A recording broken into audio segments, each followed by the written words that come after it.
الحمد لله الحمد لله رب العالمين،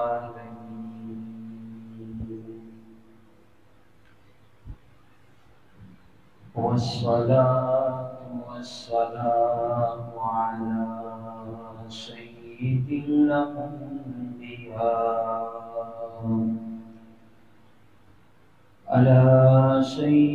الأنبياء وإمام المرسلين، وعلى آله وأصحابه أجمعين. أما بعد، فأعوذ بالله من الشيطان الرجيم.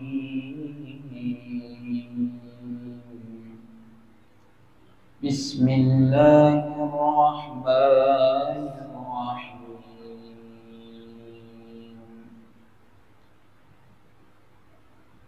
لا تقولوا لمن يقتل في سبيل الله أموات بل أحياء ولكن لا تشعرون.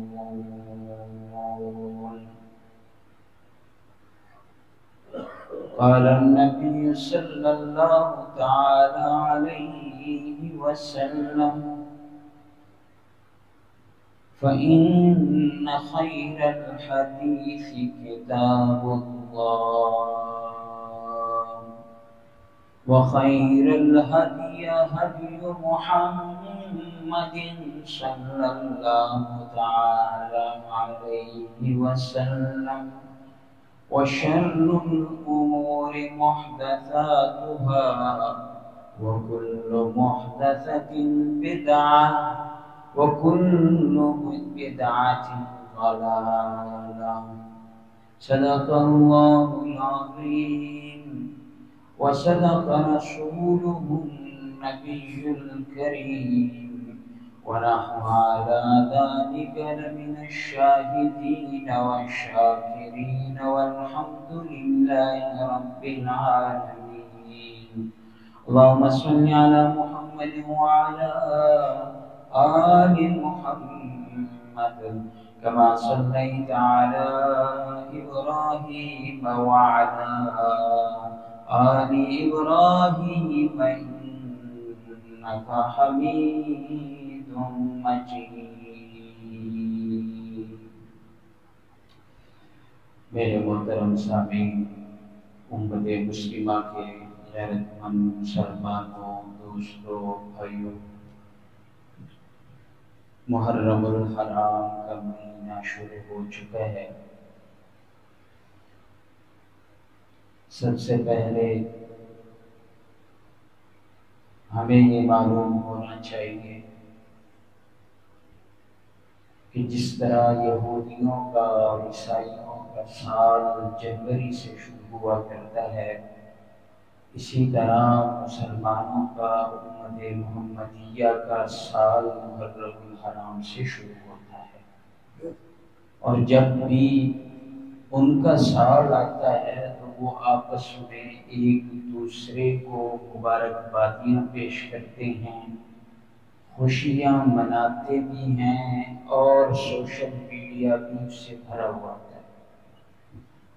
جب ہمارا سال آتا ہے تو ہمیں ایک دعا سکھائی گئی ہے، اور وہ دعا یہ ہے کہ جب بھی نیا سال محرم الحرام کا چاند نظر آئے تو پھر اس کی دعا شریعت نے یہ سکھائی ہے، فرمان رسول ہے کہ اللہم ادخل علینا بالامن والامان، اللہم ادخل علینا بالامن والایمان والسلامت والاسلام ورضوان من الرحمن وجوار من الشیطان۔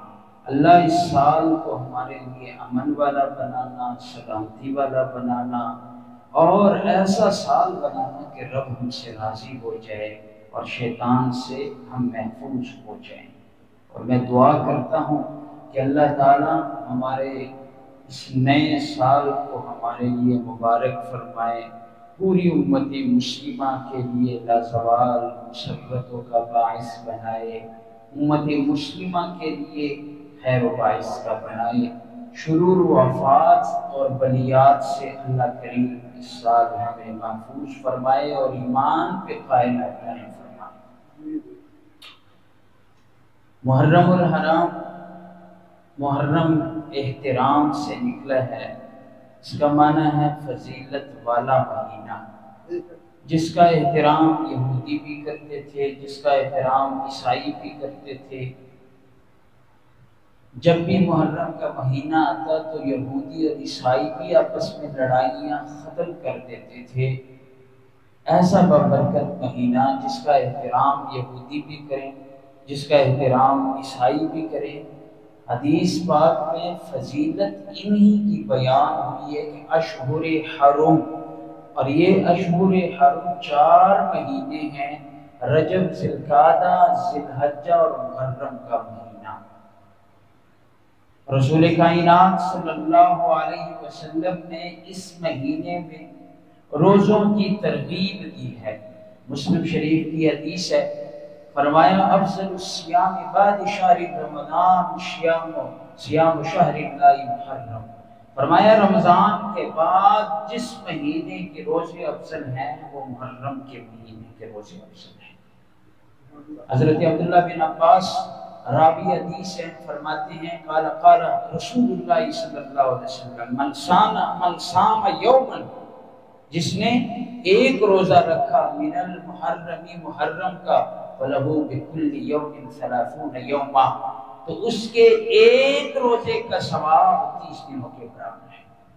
اور یہ حدیث غنیۃ الطالبین شیخ عبد القادر جیلانی رحمۃ اللہ علیہ کے کتاب میں موجود ہے۔ محرم الحرام کا مہینہ ہے، یہ ایک اپنا تاریخ رکھتا ہے۔ صرف اس میں محرم الحرام میں کربلا کا واقعہ نہیں جس کی وجہ سے یہ مشہور ہے، بلکہ محرم الحرام کے مہینے میں حضرت آدم علیہ السلام کا خمیرہ بنایا گیا تو محرم الحرام کا مہینہ تھا۔ حضرت آدم علیہ السلام کو جب رب نے پیدا فرمایا، سانس اس میں ڈالی، محرم الحرام کا مہینہ تھا۔ حضرت آدم علیہ السلام کے سر پر جب تاج خلافت کو سجایا گیا تو محرم الحرام کا مہینہ تھا۔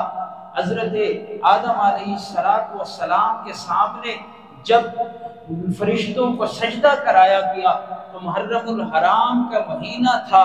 اور اسی طرح حضرت یونس علیہ السلام جب مچھلی کے پیٹ سے باہر آئے تب بھی محرم الحرام کا مہینہ تھا۔ حضرت نوح علیہ السلام کی کشتی طوفانوں میں کئی مہینے پانی کا سفر طے کرتی رہی، جب جودی پہاڑ پہ ٹھہری تو محرم الحرام کا مہینہ تھا۔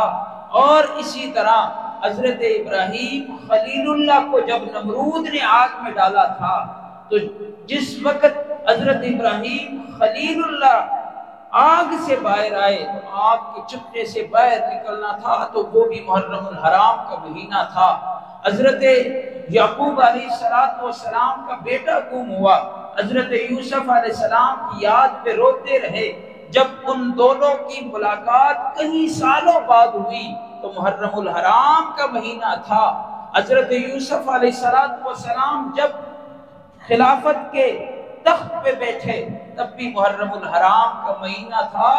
اور کتابوں میں لکھا ہے حضرت موسیٰ علیہ السلام کی قوم کو جب اللہ نے نجات دی تب بھی محرم الحرام کا مہینہ تھا، اور فرعون کو اللہ نے جب غرق کیا تب بھی محرم الحرام کا مہینہ تھا۔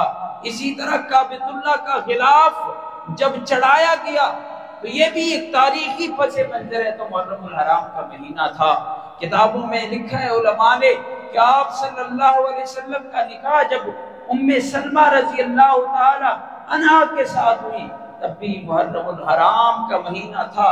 حضرت خدیجہ کے ساتھ نکاح ہوا تب بھی محرم الحرام کا مہینہ تھا۔ پیاری بیوی حضرت جویریہ رضی اللہ تعالی عنہ جب وفات پائیں تب بھی محرم الحرام کا مہینہ تھا۔ امہات المومنین میں سے حضرت ام حبیبہ کا انتقال ہوا تب بھی محرم الحرام کا مہینہ تھا۔ اس سن کی جب ابتدا ہوئی تب بھی محرم الحرام کا مہینہ تھا۔ آمنہ کے در یتیم حضرت عبداللہ کے نخل جگر رسول اللہ صلی اللہ علیہ وسلم نے جب سلاطین عالم کو بادشاہوں کو خطوط لکھے تب بھی محرم الحرام کا مہینہ تھا، اور زکوٰۃ کے عاملین جب رسول اللہ نے مقرر فرمائے تب بھی محرم الحرام کا مہینہ تھا، اور زکوٰۃ کے تفصیلی احکام جب رب کائنات نے نازل فرمائے تب بھی محرم الحرام کا مہینہ تھا، اور منکرین زکوٰۃ کے ساتھ جب صدیق اکبر رضی اللہ تعالی عنہ نے جہاد فرمایا تب بھی محرم الحرام کا مہینہ تھا۔ حضرت فاروق اعظم نے جب قادسیہ کو فتح کیا تب بھی محرم الحرام کا مہینہ تھا۔ ایران فتح ہوا تب بھی محرم الحرام کا مہینہ تھا۔ قبرص فتح ہوا تب بھی محرم الحرام کا مہینہ تھا۔ مصر میں پہلی سلطنت جب اسلام کی قائم ہوئی تو محرم الحرام کا مہینہ تھا، اور سسرے پیغمبر امیر المومنین داماد شیر خدا حضرت عمر فاروق رضی اللہ تعالیٰ نے جب جام شہادت نوش فرمایا تب بھی محرم الحرام کا مہینہ تھا، اور حضرت نواز رسول حضرت امام حسین رضی اللہ تعالیٰ عنہ ساتھ اپنے جانثاروں کے جب کربلا کے میدانوں میں جام شہادت نوش فرمایا تب بھی محرم الحرام کا مہینہ تھا۔ تو محرم کا مہینہ ایک اپنا تاریخ رکھتا ہے، صرف یہ نہیں کہ کربلا کے واقعے کی وجہ سے محرم کا مہینہ ہے، مشہور ہے۔ تو میں عرض کر رہا ہوں محرم کے مہینے میں آج پہلا تاریخ امیر المومنین حضرت عمر فاروق رضی اللہ تعالیٰ عنہ کی شہادت کا دن، آپ اس دنیا سے تشریف لے، آپ کی سیرت و مناقب بیان کیے جائیں تو وہ تفصیلاً، لیکن صرف اتنی بات بتاتا ہوں 1,24,000 کم و بیش صحابہ اکرام ہیں رسول اللہ صلی اللہ علیہ وسلم کے، سب صحابہ اکرام حضور صلی اللہ علیہ وسلم کے مرید ہیں۔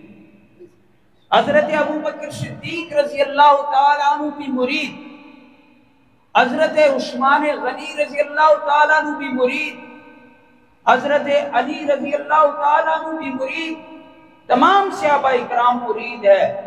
ایک صحابی ہے جو مرید نہیں ہے، مراد رسول ہے، جس کو رسول اللہ صلی اللہ علیہ وسلم نے دعا میں مانگا ہے۔ جس طرح اللہ کے خلیل حضرت ابراہیم خلیل اللہ نے خانہ کعبے میں کھڑے ہو کے حضور کو مانگا، رب نے کئی سالوں بعد دے دیا، اسی طرح پیارے آقا صلی اللہ علیہ وسلم نے حضرت عمر کو خانہ کعبے میں مانگا، اور اگلے دن حضرت عمر حضور صلی اللہ علیہ وسلم کے قدموں میں پیش ہو گئے۔ حضور صلی اللہ علیہ وسلم نے دعا مانگی، اللہم اعز الاسلام بعمر بن خطاب او بعمر بن ہشام۔ عمر بن ہشام ان کے چاچو ابو جہل کا نام تھا۔ اللہ اسلام کمزور ہے، قوت بخشنی ہے، اللہ تو ان دونوں میں سے ایک کو بھیج دے۔ تو رب نے اسلام کی عزت کے لیے، اسلام کو کی پرچار کے لیے حضرت عمر رضی اللہ تعالیٰ عنہ کو منتخب فرمایا، اور اگلے دن آئے حضور صلی اللہ علیہ وسلم کے قدموں میں پیش ہوئے، اسلام کو فرما دیا۔ یہاں پہ علماء کرام نے ایک خوبصورت مثال لکھی ہے۔ آپ اور میں جب بازار جاتے ہیں کوئی سودا خرید کے لاتے ہیں تو ہم کہتے ہیں سارے گئے بہت زبردست چیز لے کے آئے ہیں، مثلا گوشت کوئی لے کے آتا ہے، گھر میں سب گئے خراب گوشت لے کے آئے ہو، غصہ ہوں گے نا۔ اور جب گوشت ایک بندہ لے کے آئے اور تمام اس کی تعریفیں کریں، بہت زبردست گوشت لے کے آئے ہو، وہ چھوڑے ہو جاتے ہیں تعریف سے۔ میں بھی کہتا ہوں میں اچھی چیز لے کے آتا ہوں، آپ بھی کہتے ہیں اچھی چیز لے، کیوں؟ وہ آپ کی پسند ہوتی ہے یا میری ہوتی ہے، اور ہماری چاہت بھی یہ ہوتی ہے کہ سارے لوگ میری تعریف کریں۔ دیکھو جب ہماری چاہت یہ ہے اور ہم کہتے ہیں ہم 100% ٹھیک ہوتے ہیں، اچھی چیز لے کے آتے ہیں، تو پیارے آقا صلی اللہ علیہ وسلم نے رب سے مانگا، اور رب جیسے ہستی نہیں، بادشاہوں کا بادشاہ اللہ رب العالمین نے عمر کو بھیج دیا، پسند کر دیا اسلام کے لیے، تو اس میں کیا خامی ہو سکتی ہے؟ میں تو کہتا ہوں جو حضرت عمر کی ذات میں خامی نکالے تو اس کے ایمان میں خامی ہے۔ اللہ تعالیٰ نے حضرت عمر رضی اللہ تعالیٰ کے پیش کیا، سوائے کہ محرقہ ایک کتاب ہے علامہ ابن حجر اسقلانی رحمۃ اللہ علیہ کی، فرماتے ہیں کہ حضرت عمار بن یاسر رضی اللہ تعالیٰ نے سوال کیا حضور صلی اللہ علیہ وسلم سے، یا رسول اللہ صلی اللہ علیہ وسلم، یا رسول اللہ حضرت عمر رضی اللہ تعالیٰ عنہ کے بارے میں کچھ بتائیے گا، ان کی فضیلت بیان فرمائیے۔ کون؟ عمار، یاسر کا بیٹا، امیہ کا بیٹا، یاسر اور امیہ جنہوں نے اسلام کے لیے اپنے آپ کو پیش کر کے شہید ہو گئے۔ اتنے ظلم ڈھائے گئے حضرت یاسر کے اوپر، حضرت امیہ کے اوپر، کہ نیزے مار مار کے شہید کر دیا گیا۔ حضور نے جب ان کو دیکھا، ان کی شہادت کو، حضرت عمار کے گھر تشریف لائے، فرمایا اے آل یاسر، یا آل یاسر، آپ لوگوں کے تو مزے ہیں، اللہ پاک نے آپ لوگوں کی اس تکلیف کی وجہ سے جنتوں میں کوٹھیاں اور معلومات مہیا فرما دی۔ وہ جنتی لوگ حضرت عمار، حضرت عمر کے بارے میں حضور صلی اللہ علیہ وسلم سے استغفار فرما رہے ہیں، یا رسول اللہ صلی اللہ علیہ وسلم حضرت عمر کی فضیلت بیان فرما دیجیے۔ رسول اللہ صلی اللہ علیہ وسلم نے جواب دیا، عمار یہی سوال میں نے حضرت جبریل علیہ السلام سے کیا تھا کہ مجھے حضرت عمر کی فضیلت کے بارے میں بتائیے گا۔ حضرت جبریل نے کیا جواب دیا؟ جو جواب اس فرشتے نے دیا میں بھی وہی جواب آپ کو دیتا ہوں۔ فرمایا اس فرشتے نے کہا حضرت نوح علیہ السلام کی عمر 950 سال سے اوپر ہے، اگر اللہ مجھے نوح علیہ السلام کی عمر بھی دے اور میں 950 سال تک حضور کی حضرت عمر کی فضیلت بیان کرتا رہوں، تب بھی حضرت عمر کی فضیلت میں بیان نہیں کر سکتا۔ علامہ ابن حجر رحمۃ اللہ علیہ اس سے آگے لکھتے ہیں کہ حضرت نوح علیہ السلام کو جب رب کا حکم ہوا کہ کشتی بناؤ تو کشتی بناتے تھے، ادھر سے آ کے کیڑے پڑ جاتے تھے، ادھر سے آ کے حشرات الارض اس لکڑی کو کھا جاتے تھے، دن کا کام رات کو وہ کھا جاتے تھے، بڑے پریشان، یا رب العالمین کیا کروں؟ اللہ نے فرمایا کافرین امت کے نام اس کشتی کے اوپر تحریر فرما لو۔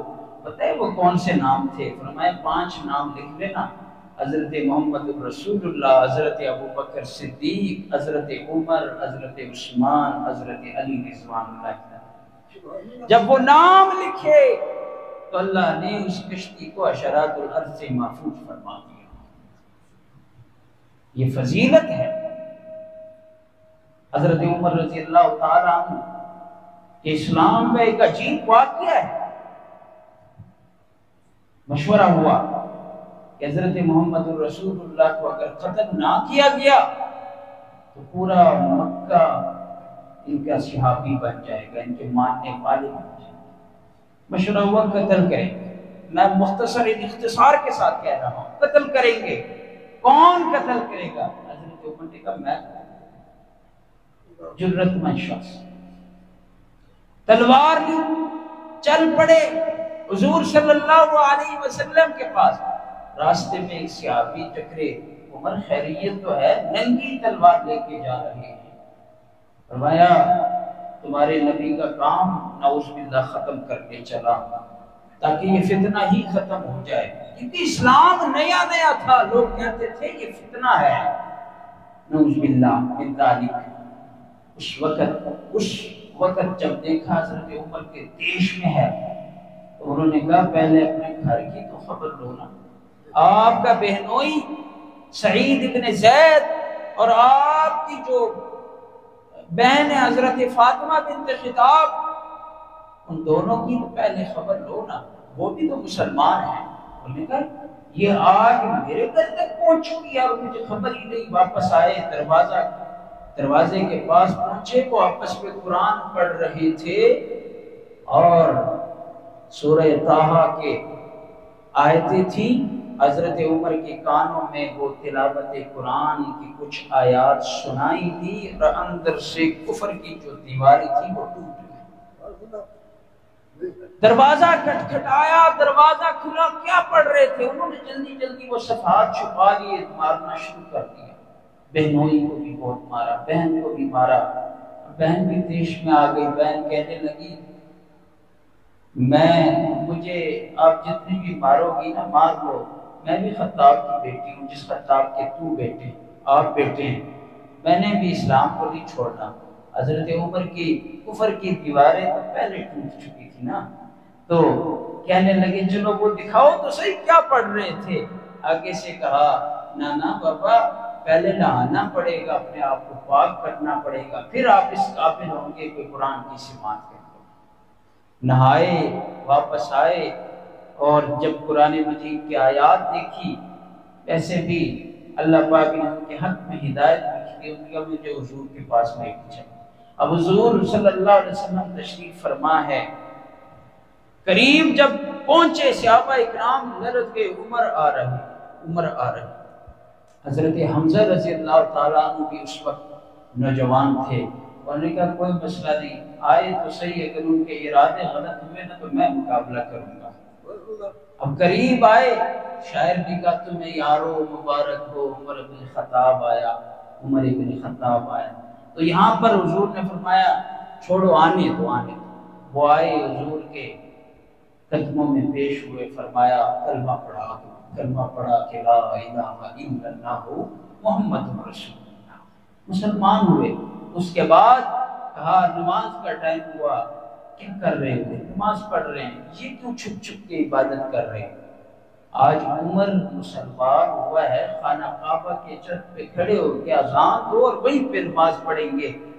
جب اذان دینی شروع کر دی گئی تو کافروں نے کہا یا تو قیامت آ گئی یا عمر مسلمان ہو گئے.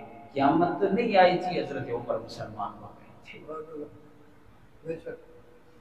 حضرت عمر رضی اللہ عنہ کی فضیلتوں میں سے سب سے پہلے ہجرت جس نے علانیہ طور پہ کی، حضرت عمر رضی اللہ عنہ. اللہ نے فرمایا ہجرت کرو. بہت سخت لمحات تھے. حضرت سعد بن ابی وقاص رضی اللہ عنہ کی نئی شادی ہوئی، 1 سال کی. اس کو اجازت نہیں دی گئی، اس کے شادی کو گھر والوں کو روک دیا گیا. ابو جہل نے کہا یہ مکے کی بیٹی ہے، مکے سے باہر ہم نے نہیں جانے دینا، تو نے جانے تو چلا جا. حضور مکے میں مدینے میں تھے. جب حضرت سعد مدینے پہنچے تو بڑے پریشان بیٹھے ہوتے تھے. حضور نے پوچھا سعد کیا بات ہے؟ سعد نے عرض کی یا رسول اللہ صلی اللہ علیہ وسلم ایسے بچوں کو روک دیا گیا. انہوں نے کہا اپنے پریشان نہیں ہونا، آپ نے مجھ کو پا لیا کوئی کہ کل جہان کو پا لیا. حضور نے اطلاع دی. حضرت سعد کے سالے کو کہا کہ سعد کی فیملی کو پہنچاؤ. سعد کی فیملی کو بعد میں پہنچایا گیا. اتنی سختی تھی کہ حضور صلی اللہ علیہ وسلم کے پیچھے کافروں نے بندے لگا دیے، 100 اونٹ انعام مقرر کر دیے. سراقہ حضور کا سراغ ڈھونڈتے ڈھونڈتے وہاں پہ پہنچ گئے تھے. اتنی سختی تھی. حضرت عمر خانہ کعبہ میں کھڑے ہو گئے. لوگوں میں نے کل ہجرت کرنی ہے، مکے سے جانا ہے مدینے. میرے رب کا حکم ہے اگر کسی نے اپنی بیوی کو یتیم کرانا ہے، بچوں کو یتیم کرانا ہے، بیوی کو بیوہ کروانا ہے، جبل ابو قبیس کے پیچھے کھڑے ہو جائے. میں بھی اسی راستے پہ آ رہا ہوں. کسی کو اتنی جرت نہیں ہوئی کہ حضرت عمر کا راستہ روک سکے. ایسے جری شخص تھے. حضرت عمر رضی اللہ تعالیٰ وہ شخصیت ہیں جس کے بارے میں حضرت شاہ ولی اللہ مقدس دہلوی رحمۃ اللہ علیہ فرماتے ہیں کہ 27 آیات کریمہ اللہ تعالیٰ نے حضرت عمر کے دل اور زبان پہ جو الفاظ ہوتے تھے ان کے منشا کے مطابق قرآن میں نازل فرمائے. 27 آیات. حضرت امی عائشہ رضی اللہ تعالی عنہا پر جب منافقین نے تہمت لگائی، سورہ نور میں اللہ نے صفائی کا نزول بھی فرمایا. اس وقت حضرت عمر سے مشورہ لیا گیا. حضرت عمر نے کیا خوب مشورہ دیا، کہا یا رسول اللہ صلی اللہ علیہ وسلم، میرے رب کو تو آپ اتنے پیارے ہیں کہ آپ کے جسم پہ گندی مکھی بھی نہیں چھوڑتے. اگر آپ کی بیوی میں کچھ فرق ہوتا جس طرح یہ لوگ کہتے ہیں، تو جب میرا رب تیرے جسم پہ گندی مکھی نہیں چھوڑتا تو تیرے بستر پر گندی عورت کو کیسے چھوڑتا؟ اللہ کو یہ مشورہ اتنا پسند آیا، اللہ نے قرآن سورہ نور میں آیت نازل فرمائی، فرمایا سبحانک ھذا بہتان عظیم. واقعی سچی گل ہے. حضرت عمر رضی اللہ عنہ خانہ کعبہ میں کھڑے کہہ رہے تھے یہ مقام ابراہیم جو شیشے میں حضرت ابراہیم علیہ السلام کے پتھر جس پر حضرت ابراہیم علیہ السلام کے قدمین مبارکین کے نشان ہیں، فرمایا مجھے تو میری خواہش ہے کہ میں مقام ابراہیم کے پاس 2 رکعت نماز پڑھا کروں. اللہ کو ان کی یہ خواہش اتنی اچھی لگی، اللہ تعالیٰ نے قرآن بنا کے تا قیامت کے لیے حکم فرما دیا وَاتَّخَذُوا مِن مَقَامِ إِبْرَاهِيمَ مُصَلًّى. لوگوں جب بھی طواف کرو تو مقام ابراہیم کے پاس 2 رکعت نوافل ادا کیے. 27 مقامات پہ اللہ نے قرآن مجید کا نزول حضرت عمر کے منشا کے مطابق فرمایا. مدینہ کی زندگی میں عجیب 27 یا 26 ذی الحج کو ابو لؤلؤ فیروز ایران کا مجوسی 7 دنوں تک اس نے خنجر زہد میں زہر آلود کیا ہوا نکالا، صبح کی نماز میں حملہ کیا. آگے کھڑے تھے اور حضرت عمر صفوں کو بہت اچھے طریقے سے درست فرمایا کرتے تھے. اس وقت یہ ظالم چھپا ہوا تھا، اس نے خنجروں کے وار کیے اور ایک صحابی آگے ہوئے وہ جماعت پڑھانی شروع کر دی. اس نے کوشش کی صفوں سے باہر نکلنے کی، لیکن مسلمانوں کے صف اس وقت بڑے مضبوط ہوا کرتے تھے. حضور کا فرمان بھی ہے جب صفیں بنایا کرو تو درمیان میں خلا نہ چھوڑا کرو. اگر درمیان میں خلا چھوڑا کرو گے اللہ تعالیٰ تمہارے دلوں میں فرق ڈال دے گا. اور یہی بات ہے، ہر دوسرے کے دل میں حسد بغض دیکھتے ہیں نا. تو اس وقت صفیں بڑی ٹائٹ ہوا کرتی تھی. تو یہ مجوسی ابو لؤلؤ فیروز وہاں سے نکلنے کی کوشش کرتا رہا، صحابہ اکرام کو زخمی کرتا رہا. بالآخر مختصر نماز کے سلام جب پھیرا گیا تو اس وقت صحابہ نے اس کو پکڑنے کی کوشش کی. وہ سمجھ گئے کہ میں گرفتار ہو جاؤں گا. اس نے اپنے آپ کو مارا. جب حضرت عمر رضی اللہ عنہ بے ہوش میں تو سب سے پہلا سوال یہی تھا مجھ پر حملہ کرنے والا کون؟ مسلمان تھا یا کافر؟ کہا کہ مجوسی کافر. انہوں نے کہا الحمدللہ میں کسی مسلمان کے ہاتھ سے نہیں مر رہا، کافر کے ہاتھ سے. اور دعا بھی فرمایا کرتے تھے اللہم ارزق فی شہادتا فی سبیلک، اللہ مجھے موت شہادت کی دینا فی بلد حبیبک، اور تیرے محبوب کے گاؤں میں، محبوب کی اس بستی میں دینا. اور کیا موت، کیا شہادت پائی حضرت عمر نے. کل قیامت والے دن صلی رسول آپ کی شہادت پہ گواہی دے گا، صبح کی نماز گواہی دے گا، صحابہ گواہی دیں گے. حضرت عمر رضی اللہ تعالیٰ خنجر آلود سوار سے باور نہ ہو سکے اور ایک محرم الحرام کو اس دنیا سے رخصت ہوئے. لیکن رخصتی سے پہلے ایک بات کر گئے، بیٹے کو بلایا، بیٹے جاؤ، میری خواہش یہ ہے کہ میں اپنے دوستوں کے ساتھ رسول اللہ صلی اللہ علیہ وسلم کے پہنو میں، حضرت ابوبکر صدیق رضی اللہ عنہ کے پہنو میں دفن ہو جاؤں. جاؤ امی عائشہ سے پوچھنا، میری خواہش یہی ہے کہ اگر میں وہیں پہ دفن ہو جاؤں. حضرت عبداللہ بن عمر آپ کے صاحبزادے کا نام ہے. حضرت عبداللہ گئے, امی عائشہ رضی اللہ تعالی عنہ سے پوچھا. حضرت ابا جی حضرت عمر امیر المومنین نے عرض کی ہے, انہوں نے کہا کہ وہ جگہ تو میں نے اپنے لیے چھوڑی تھی, ایک میرے ابو ہیں اور ایک میرے شوہر ہیں, لیکن جب میں حضرت عمر رضی اللہ تعالیٰ عنہ کے ہستی کو دیکھتی ہوں تو میں اپنے آپ سے اس کو بہتر سمجھتی ہوں, میری اجازت ہے اس کو وہیں پہ دفنا لینا, لیکن ہاں آج کے بعد جب میں زیارت کے لیے جائے کروں گی تو پردہ کر کے جائے کروں گی, پہلے تو پردہ نہیں. آج تو زندہ لوگوں سے ہماری مائیں بہنیں پردہ نہیں کرتی, اور ان کی تقوی کا یہ عالم تھا کہ اردو سے بھی پردہ فرمایا کرتی تھی. اس وقت حضرت عبداللہ آئے, ان کو کہا اجازت مل گئی ابا جی. بڑے خوش ہوئے, بہت زیادہ خوش ہوئے, لیکن ایک مرتبہ پھر کہنے لگے شاید میری حیا اس کو آ گئی ہو, بیٹے جب میں فوت ہو جاؤں نا, میرے جسم میں سانس نہ رہے, روح پرواز کر جائے, پھر جانا امی عائشہ سے پوچھنا, شاید ان کا دل نہ ہو تو مجھے پھر وہاں پہ دفنانا. روایات میں یہ بات آتی ہے, پھر بھی بخوشی اجازت دی, اور حضرت عمر رضی اللہ تعالی عنہ کے جنازے کو اٹھایا گیا اور روضہ اقدس کے سامنے رکھا گیا, اور وہاں سے غیبی آواز آئی کہ بلغ الحبیب الی الحبیب, دوست کے پاس پہنچ گیا, وہیں پہ دفنا گیا. اور ایک قبر کی جگہ ہے, جب حضرت عیسیٰ علیہ السلام آسمانوں سے تشریف لائیں گے اور از قبیلہ شنوعت از شاخ میں جب آپ کی شادی ہوگی, آپ کے 2 بیٹے بھی ہوں گے, اور اس کے بعد جب آپ اس دنیا سے رخصت ہو جائیں گے تو حضرت عیسیٰ علیہ السلام کی قبر بھی وہاں پہ. تو میں عرض کر رہا تھا حضرت عمر رضی اللہ تعالیٰ کی قبر بھی جنت کے جگہ میں بنی ہے, جنتی ہے. کیسے؟ حضور صلی اللہ علیہ وسلم کا فرمان عالی شان ہے, ما بین بیتی و منبری روضۃ من ریاض الجنہ, یہ میرے گھر اور منبر کے درمیان جو ٹکڑا ہے نا, یہ جنتی ٹکڑا ہے, جنت کی زمین میں سے. تو یہیں پہ آپ کو قبر مبارک نصیب ہوئی.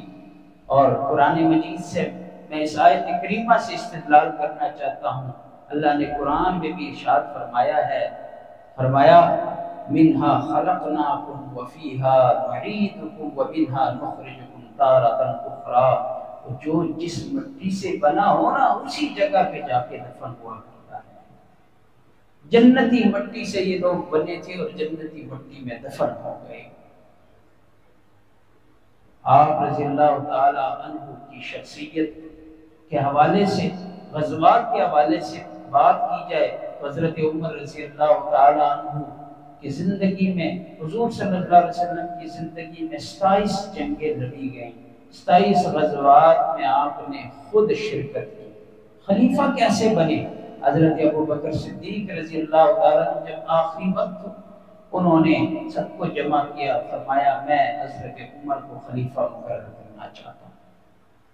اس کے بعد ایک آیت کریمہ ہے جو قرآن مجید میں ہم پڑھتے رہتے ہیں کہ هو الذی ارسل رسولہ بالہدی, اللہ وہ ذات ہے جس نے رسول اللہ کو ہدایت کے ساتھ مبعوث فرمایا ہے, لیظہر علی الدین کلہ, تاکہ اس ہدایت کے ذریعے پورے اسلام کا غلبہ ہو, دین کا غلبہ.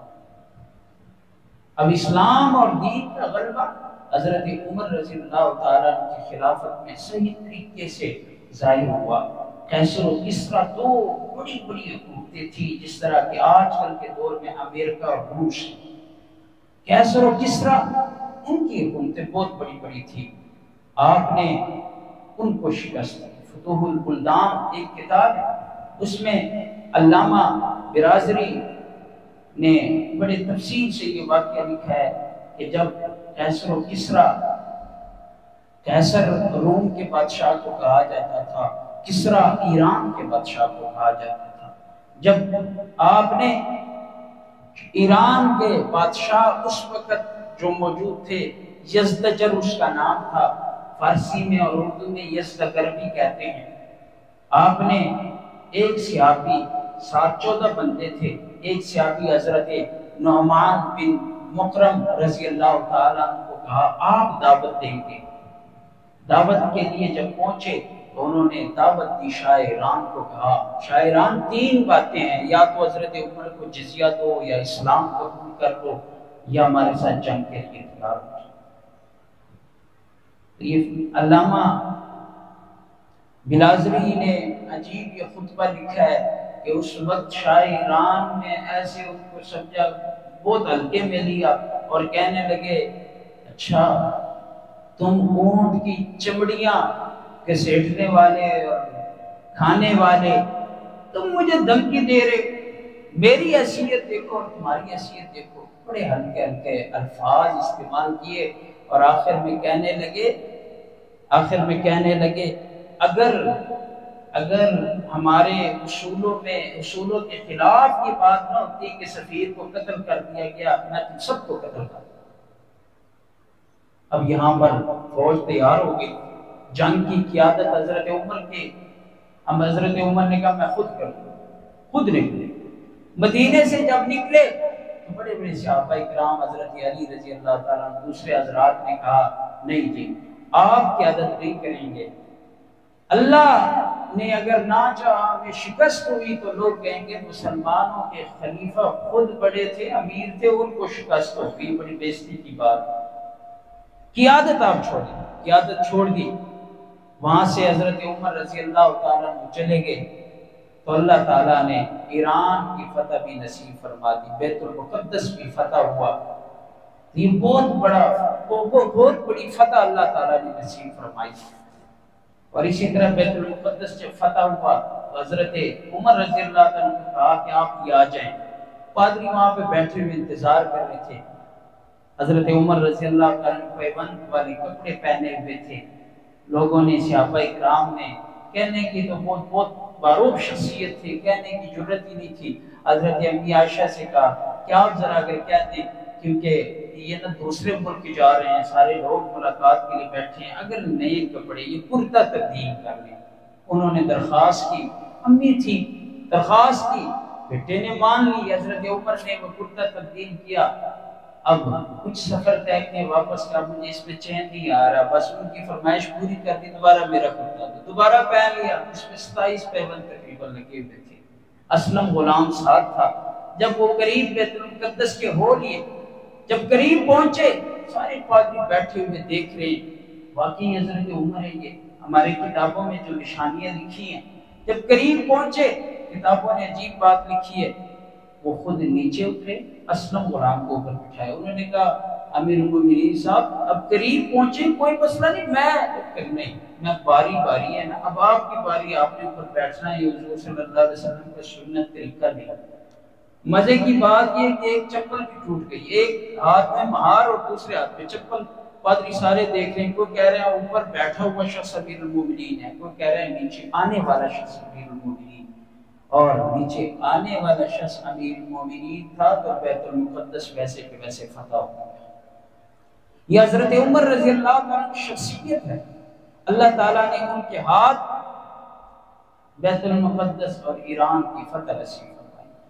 عجیب واقعہ، علامہ شمس الحق افغانی رحمۃ اللہ علیہ کا یہ خطاب باولپور یونیورسٹی میں انہوں نے کیا تھا، اس کا حصہ ہے۔ فرماتے ہیں کہ جب ایران پہ حملہ کیا گیا تو حضرت ابو عبیدہ بن جراح رضی اللہ تعالیٰ عنہ قیادت فرما رہے تھے۔ انہوں نے ہاتھیاں نکالی، اب عربوں کے پاس تو ہاتھیاں نہیں تھی، تو پہلے دن انہوں نے ہاتھیوں کو دیکھے نا، ہل گئے سارے مسلمانوں کو۔ اس پہلے دن میں شکست ہوئی، حضرت ابو عبیدہ بن جراح رضی اللہ عنہ شہید ہوئے، اور سعد بن ابی وقاص رضی اللہ تعالیٰ عنہ اب انہوں نے کمان سنبھالی۔ تو اس وقت ایک نئے ساتھی مسلمان ہوئے تھے، ابو محجن رضی اللہ عنہ، ابو محجن مسلمان ہوئے تھے۔ تو ابو محجن شراب کی، اس کو پتہ ہی نہیں تھا کہ شراب حرام ہے، وہ اپنی ہوش کی حالت میں نہیں تھا۔ تو حضرت سعد نے اس کو پکڑا اور بند کر دیا، اور یہاں پہ زنجیروں میں جکڑ لیا۔ تو جب حضرت سعد نے دوسرا دن ہوا، اب حضرت سعد نے لوگوں سے پوچھا اس کا کیا حل نکالا جائے، انہوں نے بڑے بڑے وہ گرم کمبل لیے اور اونٹوں پہ ڈال دیے۔ اب ایرانیوں نے دیکھا کہ ہاتھیوں کے مقابلے میں لے آئے ہیں، اب ان کو بھی خوف محسوس ہوا، وہ دوسرے نکلے، دوسرا وار کیا۔ اب مسلمانوں کو یہاں پہ پھر شکست ہونے لگی، وہ کئی لاکھ تھے، مسلمان تو تقریباً 40,000 تھے۔ تو اس وقت ابو محجن زنجیروں میں جکڑا ہوا دیکھ رہا تھا، جب میدان میں دیکھا مسلمانوں کو شکست ہو رہی ہے، حضرت سعد کی بیوی حضرت سلمہ سے کہنے لگے مجھے چھوڑ دے، میرا تیرے ساتھ وعدہ ہے، یہ مسلمانوں کو شکست ہو رہی، میں بڑا لڑاکو بندہ ہوں، میں واپس آ کے آپ کے پاس آ کر مجھے پھر جھڑک دے، واپس مجھے قید میں ڈال دینا۔ اس نے چھوڑ دیا۔ منت سماجت کے بعد وہ محجن چلے گئے اور زبردست دلیرانہ انداز سے لڑے اور ان کو شکست ہوئی، مسلمانوں کا پلڑا غالب ہوا۔ وہ واپس جلدی آئے اور اپنے آپ کو زنجیروں میں جھڑک دیے۔ ادھر سعد بن ابی وقاص آئے اور بیوی سے کہنے لگے سلمہ سے شکر ہے اللہ نے ہماری لاج رکھ لی، اللہ نے دین محمد کا، غلاموں کا لاج اللہ پاک نے رکھ لی۔ تو کہنے لگے کہ پتہ نہیں ہمیں شکست ہونے لگی، ایک شخص آیا اور اتنا زبردست لڑا کہ اس نے شکست کو فتح میں تبدیل کر دی۔ کون تھا؟ چہرہ چھپا ہوا تھا، وہ محجن جیسے لگ رہا تھا۔ انہوں نے کہا جی ہاں وہ محجن ہی تھا، میں نے کھولا ہے، واپس آ کے میں نے واپس ان کو ہتھکڑیاں لگا دی۔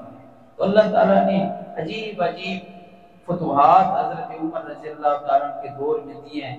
حضرت عمر رضی اللہ تعالیٰ کے حوالے سے ایک آکسفورڈ اور کینیڈا یونیورسٹی سے 3 gold medalist, German Mrs William, German اطالوی ایک لڑکی تھی، اس نے ایک میوزیم میں مقابلہ تھا شخصیات کے اوپر، 7,000 کتابیں پیش کی ایک شخصیت کے اوپر، اور وہ کافرہ لڑکی تھی عیسائی، لیکن حضرت عمر کی شخصیت اتنی فین تھی، انہوں نے حضرت عمر کی شخصیت پہ 7,000 کتابیں پیش کی۔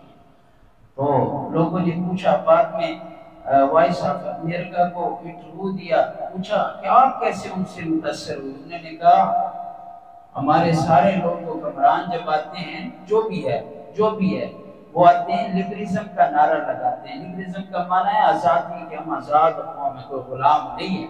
فرمایا یہ نعرہ سب سے پہلے یہ مشن جو تھا حضرت عمر فاروق رضی اللہ تعالیٰ جب مصر کے گورنر کے بیٹے نے بدو کو مارا، وہ آئے شکایت کی تو محمد بن مسلمہ چیف آف پولیس کو کہا کہ اس کو پکڑ کے لاؤ، گورنر کو بھی لاؤ۔